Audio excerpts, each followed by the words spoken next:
नमस्कार। एक बार फिर सुशांत सिंह राजपूत।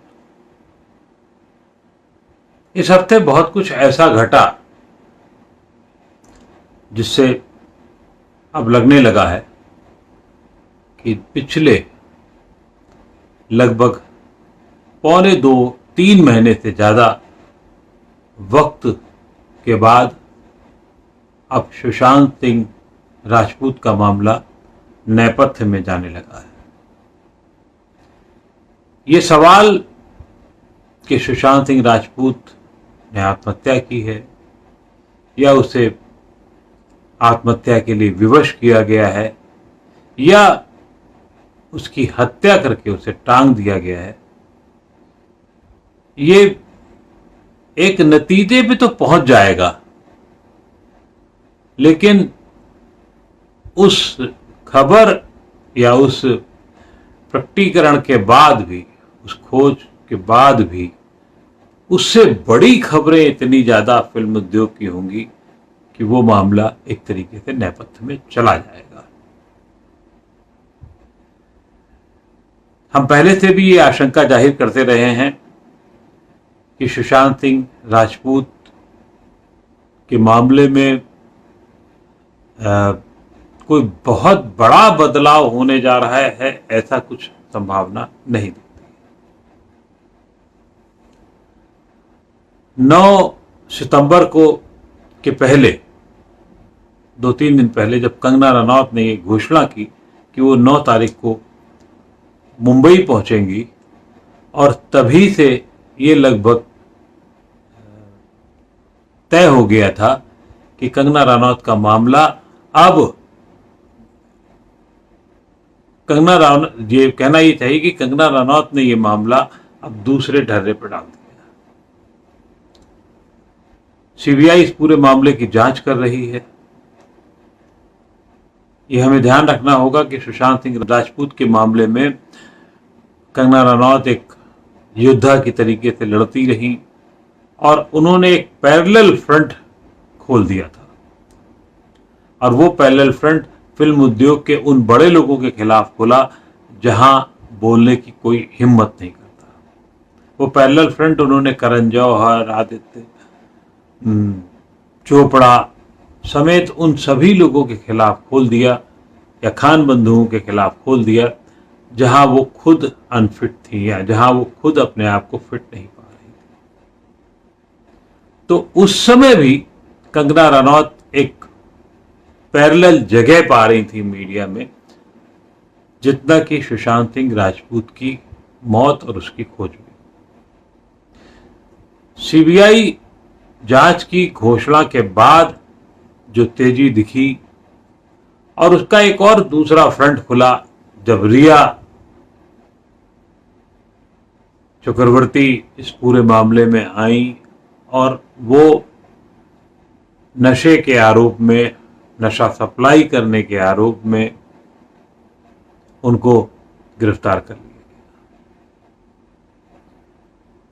शुक्रवार को यह भी हो गया कि अब उनकी जमानत खारिज कर दी गई, उनके साथ उनके भाई और उनके यारों दोस्तों की, और ये लगभग तय हो गया कि ये मामला अब अगले हफ्ते जाएगा, और अगले हफ्ते भी आसानी से नहीं, हाई कोर्ट में जाएगा। हाई कोर्ट उसको पहले लिस्टिंग करेगा, फिर 3-4 दिन बाद उसकी सुनवाई होगी, और फिर अब जो तथ्य हैं उसमें कहीं रिया किस रूप में निखर के आएंगी या किस रूप में सामने दोबारा नजर आती है, ये कहा नहीं जा सकता।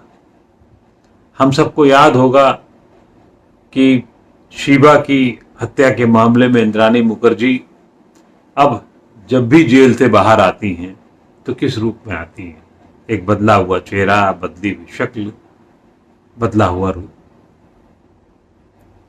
इंद्राणी और रिया में उम्र में बहुत फर्क है, अंतर चेहरे में उतना तो नहीं दिखेगा, लेकिन जेल और जेल की रोटी और जेल के लोग सब कुछ बदल देते हैं। तो रिया चक्रवर्ती की कहानी एक अलग ढर्रे पे चलेगी, कंगना रनौत की कहानी एक अलग ढर्रे पे चलेगी, और वो लगातार चलती रहेगी। क्यों? क्योंकि अब उसमें एक राजनीतिक दांव पेच इतने बड़े हो गए हैं कि एक राजनीति का पूरा गुट ग्रुप कंगना रनौत के साथ है।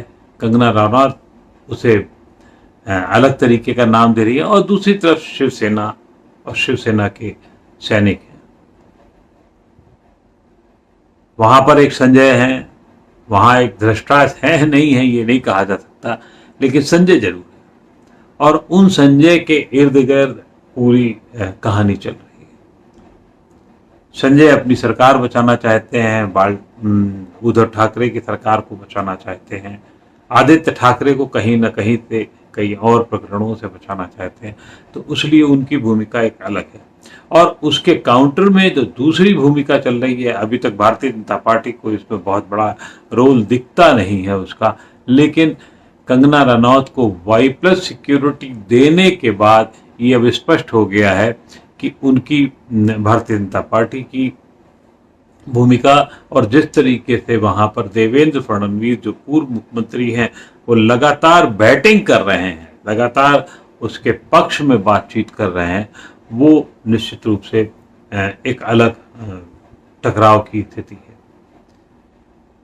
कंगना रनौत 9 तारीख को जब मुंबई पहुंची हैं तो पूरे दिन जिस तरह से पूरे दिन इलेक्ट्रॉनिक मीडिया उनके पीछे भागा है, पहले मनाली से चंडीगढ़ और चंडीगढ़ से फिर मुंबई और मुंबई में उनके घर का तोड़ा जाना, दर्जनों हर चैनल के दर्जनों रिपोर्टरों की टीम जिस तरीके से उनके पीछे रही, उससे ये साबित हो रहा है कि अब आगे की लड़ाई कहां जा रही है। अगर आप सुशांत सिंह राजपूत के मामले में जो चीजें हैं, जो तथ्य हैं, उसमें भी बहुत से हिस्से बन गए, बहुत से खांचे बन गए। खांचे एक तो ये है कि मतलब सुशांत सिंह की हत्या और आत्महत्या की बात है।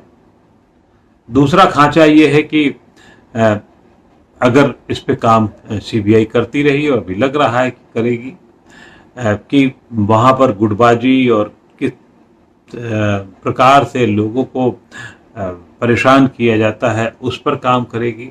और तीसरा जो चरण है, जो बिंदु है, वो है दुबई कनेक्शन का। दुबई कनेक्शन भी अपने आप में बहुत बड़ा है और आज यानी कि शुक्रवार को देवेंद्र फडणवीस ने भी इस मामले को उठा दिया।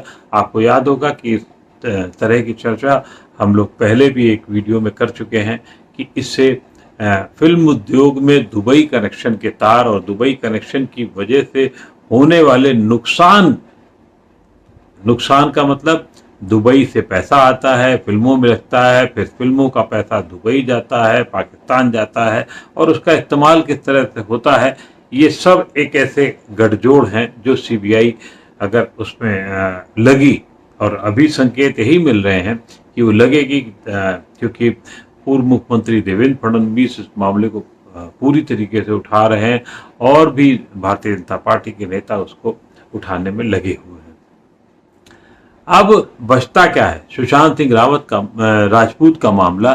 तो सुशांत सिंह राजपूत के मामले में हमें यह ध्यान देना होगा कि इस समय कुछ ही ऐसे तथ्य हैं जिन पर CBI फोकस करेगी या कर रही है।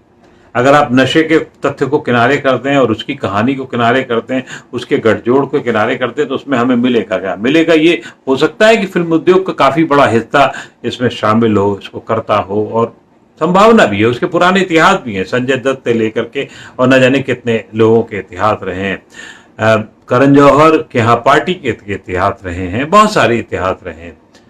लेकिन उससे कुछ बहुत बड़ा साबित उतना ही हो सकता है, NCB नारकोटिक्स जो ब्यूरो है वो उतना ही साबित कर सकती है कि हाँ ये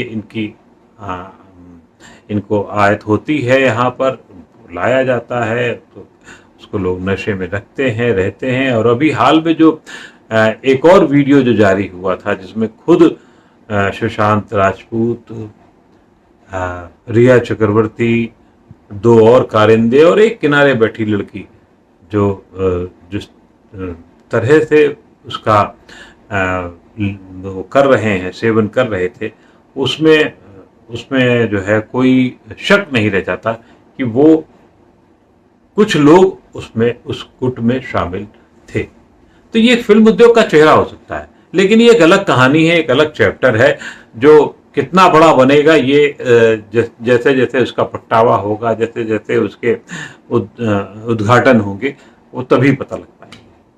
तो अब सुशांत सिंह राजपूत के मामले में बचती कितनी चीजें हैं? बचती सिर्फ है एक उनकी बिस्रा रिपोर्ट, दूसरा उनका पोस्टमार्टम की रिपोर्ट का छिद्रान्वेषण। पोस्टमार्टम खुद तो दोबारा हो नहीं सकता है, तो पहले बिस्रा रिपोर्ट की बात करें। बिस्रा रिपोर्ट होता क्या है? बिस्रा रिपोर्ट में सिर्फ ये पता लग पाएगा कि आपने एक दिन पहले या कुछ घंटे पहले क्या क्या खाया था। और बिस्रा रिपोर्ट आमतौर पे जितने खराब तरीके से बिस्रा का सामान रखा जाता है वो बहुत ही बुरी स्थिति में रखा जाता है। और अगर हम मान भी लें कि कुछ उससे साबित होने जाएगा, जो अभी एम्स के डॉक्टरों के पास में है वो, और वो उससे कुछ निकालेंगे और अगले हफ्ते वो भी उसका भी एक रहस्य उद्घाटन हो जाएगा कि उसमें क्या है। तो उसमें यही पता लगेगा कि सुशांत ने क्या खाया था, क्या पिया था।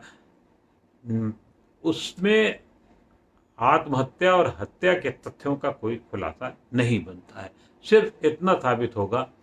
बल्कि मैं इसे अगर ये कहूं कि सुशांत के चरित्र को लेकर के कुछ और खुलासे हो जाएंगे, इससे ज्यादा कुछ और बात बनती बिगड़ती नहीं है। अब पोस्टमार्टम रिपोर्ट की बात है। पोस्टमार्टम रिपोर्ट में क्योंकि बहुत सारे तथ्य सामने आ चुके हैं, उसमें शेखर सुमन अपनी तरीके से कहते रहे हैं, रूपा गांगुली अपनी तरीके से बात करती रही हैं, लंबाई चौड़ाई और टांगा गया कि नहीं टांगा गया। फिर वो उसका एक जो सहायक था वो बता रहा था कि साहब बेल्ट के निशान। फिर जो सुशांत के दोस्त हैं सुनील शुक्ला, उनका कहना है कि नहीं, जिस माहौल में किया गया है उसमें उनकी हत्या की ही बात ज़्यादा साबित होती है। बेल्ट का निशान था और आखिर वीडियो क्यों नहीं बनाया गया, और बहुत सारे ऐसे हैं। और उसमें खासतौर से जो पोस्टमार्टम की रिपोर्ट में टाइम नहीं लिखा गया, जो 5 डॉक्टरों की टीम है उसने टाइम नहीं लिखा, उस पर भी वो सवाल उठाते हैं। एक निश्चित रूप से बहुत गंभीर प्रश्न है कि कोई डॉक्टर के दिमाग में ना आया हो कि कितनी देर पहले की घटना है पोस्टमार्टम में, और किसी ने उसका टाइम नहीं डाला गया। सुनील शुक्ला ने तो ये भी कहा है कि ये रिपोर्ट आरोप लगाया है और अपनी बात रखी है, चिट्ठी पत्री की है उन्होंने कि ये रिपोर्ट जो है वो नशे में लिखी गई है। अब सवाल ये है कि नशे में लिखी गई तो अब कैसे साबित होगा? इतने दिन बाद, लगभग 2.25 महीने बाद कैसे साबित होगा? तो उसमें भी एक बाधा है कि डॉक्टरों से बातचीत शायद अभी नहीं हो पा रही है, और उसकी वजह सीबीआई टीम इसलिए नहीं कर पा रही कि पांचों के पांचों डॉक्टर क्वारंटाइन है। तो यानी कि कुछ टाइम और मिल गया। तो अब अगर डॉक्टरों ने खुद भी गलती की होगी तो अपनी गलती कोई क्यों और कितनी देर तक स्वीकार क्यों करेगा स्वीकार कि उन्होंने जानबूझ के नहीं लिखा टाइम? तो अनजानापन एक सबसे आसान उपाय होता है, और वो उसी अनजानेपन में बात कही जाएगी। तो इस बात की आशंका बहुत कम है, आशंका बहुत कम है कि कोई बहुत सही बड़ी चीज सामने आ पाएगी पोस्टमार्टम रिपोर्ट से। जो पोस्टमार्टम रिपोर्ट में कहा गया उसमें बदलाव की संभावनाएं हम पहले भी जाहिर कर चुके हैं, बात कर चुके हैं कि बहुत कम है। और अब जो तथ्य सामने आते जा रहे हैं उनका विश्लेषण अगर आप काम करेंगे तो भी इस बात की उम्मीद बहुत कम होती है कि पोस्टमार्टम रिपोर्ट में कोई बदलाव होगा। यानी कि अब सीबीआई जब भी जो भी रहस्योद्घाटन करेगी, तथाकथित रहस्योद्घाटन करेगी, सुशांत सिंह राजपूत का मामला नेपथ्य में रहेगा और असली मामला कंगना रनौत के बहाने शिवसेना, भारतीय जनता पार्टी की लड़ाई, शिवसेना सरकार में जो घटक दल हैं उनके मूवमेंट पर ज़्यादा केंद्रित रहेगा, और जो एनसीबी की कार्रवाई है वो एक अलग अध्याय के रूप में चलती रहेगी, जो कभी कभी आएगी। अगले हफ्ते देखिएगा आपको रिया के बारे में बहुत ज़्यादा खबरें नहीं मिलेंगी। जिस दिन सुनवाई होगी उसी दिन कुछ पता लगेगा कि रिया टूट गई है, कि रिया अभी भी उतने ही दृढ़ता से, रिया की तैयारी को मानना पड़ेगा कि बहुत दृढ़ता से की गई है। उनके वकील मान शिंदे ने भी उनको बहुत अच्छे से तैयार करा है, लेकिन क्या रिया उतनी मजबूती से रह पाएंगी, ये एक अलग सवाल होगा। अब आज की तारीख में तो यही लगता है कि धीरे धीरे धीरे धीरे सुशांत सिंह राजपूत के मामले के इतने सारे, हम लोग अगर मीडिया की भाषा में बात करें तो इतने वर्टिकल बन चुके हैं कि अब वो सुशांत सिंह राजपूत की मौत किन हालत में हुई है वो एक छोटा सा वर्टिकल रह गया है। बड़े वर्टिकल नारकोटिक्स ब्यूरो के हो गए हैं, बड़े वर्टिकल कंगना रनौत और शिवसेना की लड़ाई के हो गए हैं, या ये कहिए कि शिवसेना भाजपा की लड़ाई के हो गए हैं। हमें और आपको इंतजार करना होगा कि बड़ा इन सब में सबसे बड़ा मामला कौन सा बन के उभरता है और सुशांत सिंह राजपूत का मामला कहाँ जाके रुकता है।